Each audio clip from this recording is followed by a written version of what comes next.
And now, the moment you've all been waiting for. So this is Shaun Leonard reporting for Is It a Bicycle? Talking to Max Nichols, the director of Two Night Stand. So, the first question that I had for you, a little basic, little one to get you warmed up. What is it that brought you to this script? One of the things that Mark Hammer wrote such a fantastic script, and what was really appealing to me about it was how layered it was. You had this fantastic sort of hooky, attention-getting premise of, oh man, what happens when a young couple gets snowed in together after an awkward one-night stand and have to deal with each other as humans. And then, not only did he have the fantastic premise, but his execution of it filled the movie with sort of hilarious but also genuine insights into love and romance and dating and sex today. Sort of that would be more than enough for a great movie, but a great writer that Mark is, he also dug deeper and managed to include what felt to me a lot of very timely generational themes and sort of late coming of age elements that really resonated with me. It reminded me a lot of my favorite films growing up, and it doesn't feel like a lot of those movies are being made today. Yeah, I think so, because in terms of scale, it's a very personal movie, and I would definitely agree with you that there is a lot of sincerity and verisimilitude in terms of this is kind of what contemporary dating is like, in good and bad. And what was interesting to me is that it doesn't really pull any punches. Like, it doesn't try and it deals with the darkness of that kind of thing as well. If you'll permit me to quote, there was a line that Miles Teller delivered as Alec, where he said that being single isn't a party. It's a bunch of people in a dark room texting.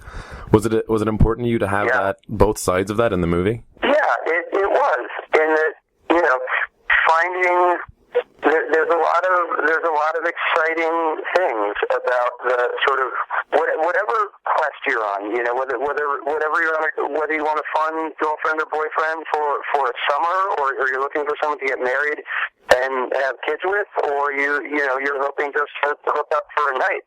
That none of those quests or journeys, if you will, necessarily come without a few, either emotional or physical bumps and bruises along the way.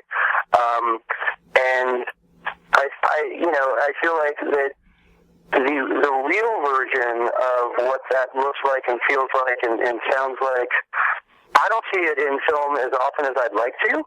And I was really psyched that sort of Mark wrote it the way it is as far as I'm concerned. And I was like, man, yeah, we got to make sure to get that all in there. Mm-hmm. Yeah, I mean, it's thrilling to meet someone that you think might go somewhere, but you stub each other's emotional toes along the way, and then there's parts of it that can be a little terrifying too. Yeah, definitely. I think that's true for everybody, regardless of age. Could I ask, so there are certain... Exactly. No, I mean, I think that young people who are theoretically a little more justified, or that we forgive them not having quite figured out how to do this all that smoothly or all that well, are sort of the most obvious illustration of some of those sort of universal confusions that we all have, and it can take a very long time to get right. I just think you're a little more forgiving when the characters in question are in their early 20s and haven't figured this out yet than you would be if they were 35. Gotcha. When, you're supposed to have ironed out the kinks in your personality by then. You're supposed to have figured this stuff out. Exactly, although I don't know if I've actually met anyone of whom that's true, but that is theoretically what you're supposed to do.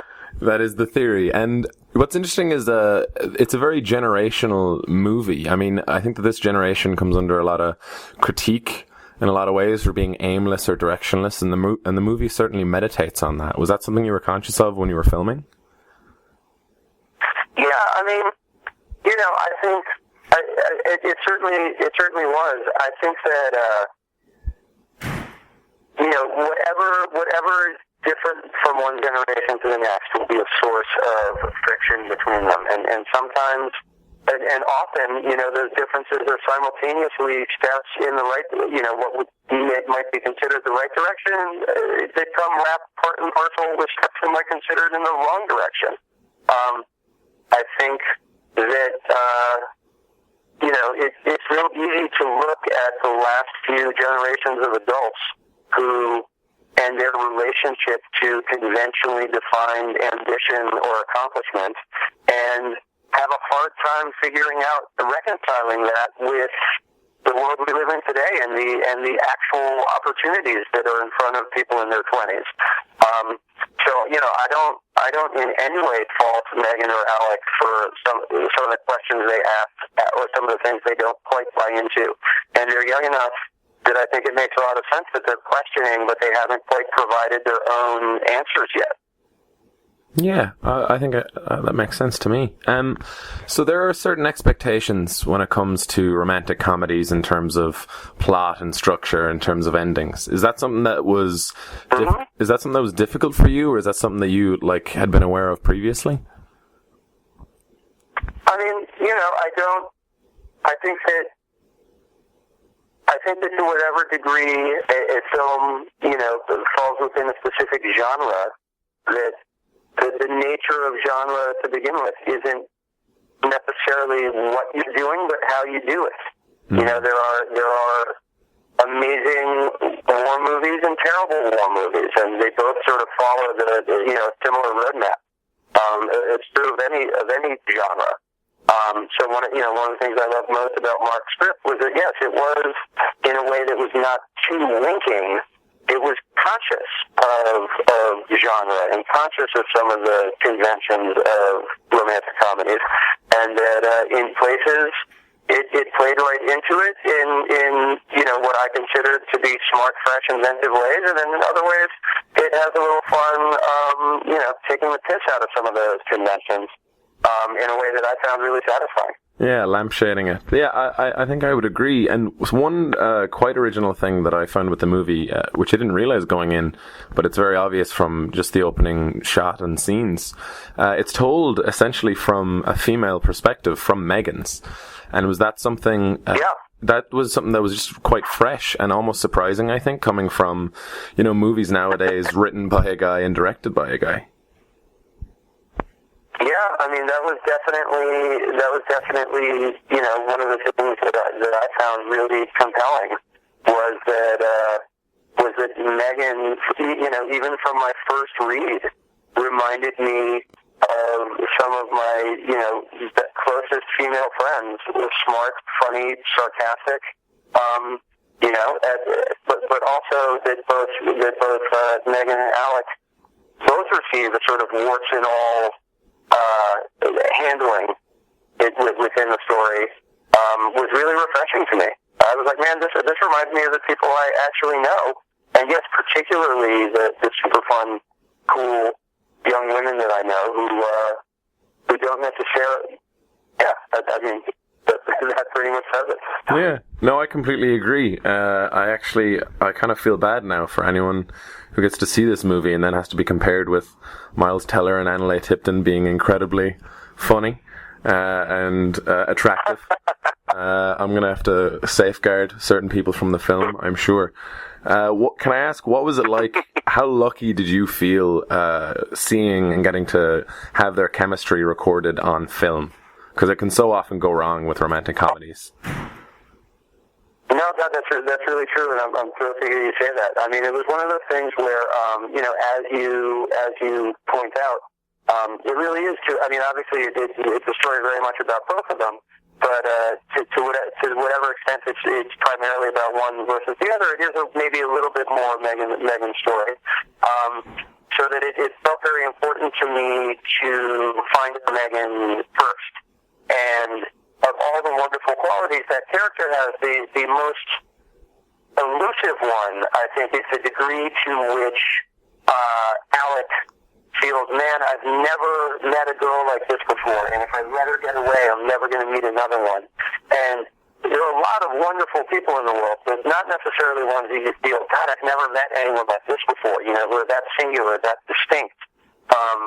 And when I first met Annalie, that's exactly how I felt about her. I said, man, I've never met anyone like this before. She's so singular, she's so distinct.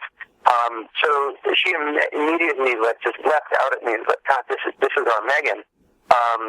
And then the first time Annalie and Miles were in a room together, it was, you know, it was nice. It was one of those things where it was pretty much just, you know, night and day, black and white. It was like, oh, this is the pairing. This is the fireworks. And that was just them like talking and hanging out together. When they actually got into character and were there in the environment, I mean, to be honest, especially as a first-time feature director, I was pretty taken aback by the degree to which it really felt as though those characters had leapt immediately, like directly out of my brain, how I'd imagined them. It was a pretty stunning experience. There are so many like artists and directors listening to you right now who must just hate you. They must just be like, oh, that didn't work out that way for me. Can I ask, I heard that there was a kind of strangely coincidental situation on set. Is it true that your filming was affected by Hurricane Sandy? Yes, it was. God, I mean, it is, you know, just like almost too hilarious art imitating life, imitating art situation where, yeah, here we were making this movie about New York City getting hammered by a natural disaster, and that's exactly what happened while we were making the movie. You know, the Sandy came in, flooded and crippled a huge section of New York. Our production had to go down for a couple days. Even when we were back up, you know, the public transportation was down. It was a real problem with cast and crew getting to set. Our cast, Miles and Annalie, were actually staying in part of the city that was completely without power for a week. Wow. And that they were sitting there, you know, in rooms down the hall from each other, like candlelight with no TV or internet or anything. Basically forced to be hilarious and charming with one another, just the way Megan and Alex were. You know, as a director, I certainly couldn't have asked for more in terms of keeping our cast in the zone. Yeah, I mean, amazing. And so, as a first-time feature director, is there anything that you'd like go back and do differently, or is there any lessons that you learned that you want to keep in mind moving forward? God, I mean, you know, lessons I will keep in mind going forward is I will be very, very careful anytime the words snow or ping pong appear in a script that I read. But other than that, I will say that I'm incredibly fortunate to, especially on my first time out, to be able to say, you know, I am so happy with the way the film turned out and feel like it's totally representative, does justice to, I hope Mark Hammer agrees, does justice to this fantastic script, and, you know, feels like a great representation of my taste and my aesthetic and the kind of films I hope to keep making. That's awesome. I'm sorry, I have to ask. I understand why snow is a warning word, but why ping pong? Why was that? Why is that an issue you're going to... Yeah, well, you know, because being able to recreate the continuity of a ping pong match with a real live ping pong ball and paddles and two actors, although very, you know, in the real world terms, very talented at ping pong and certainly very game, you know, fall a little bit short of being able to recreate the exact same hit, serve, volley, bounce every time, and trying to go in and match that in the edit. Let's say it made for a unique challenge. Wow, the things that you learned. That from now on, CGI ping pong balls only. Gotcha. So I guess the last question I have for you is, what will be next? I mean, the movie comes out on the 26th, Friday, but what's next for you? It does, yeah. Well, you know, what's interesting to me is coming to directing this feature from a music video background. You know, I'm used to hearing a song and then a week later being, you know, writing up my concept for it, and a week later being on set shooting it, and 2 weeks after that having it be on the air, and just doing that over and over ad nauseum over the course of a year or so. For me to spend 2 years making this movie was thrilling and an amazing opportunity, but it also feels like, for me, a very long time spent doing one thing.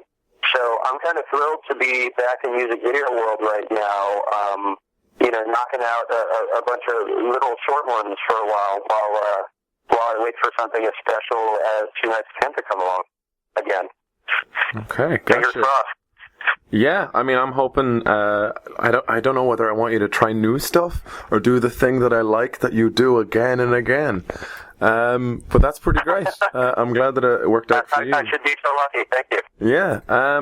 Okay. Well, to be honest, that's everything that I wanted to talk to you about. Unless you have any horrifying gossip or stories, then I'm pretty sure that's everything. No, I think I really enjoyed the chat, man. Thanks so much. No worries. Thank you very much. And we can find you on the social mediums, maybe a dating site nearby or Twitter or something. Yeah, just find me on Tinder. Oh, good. With a photo of me and my wife and my twins. Well, that works out. Certainly, we'll swipe right. Okay, well, as I said, the movie comes out on the 26th. Thank you, Max Nichols. Yeah, thanks so much. All right. Have a great day.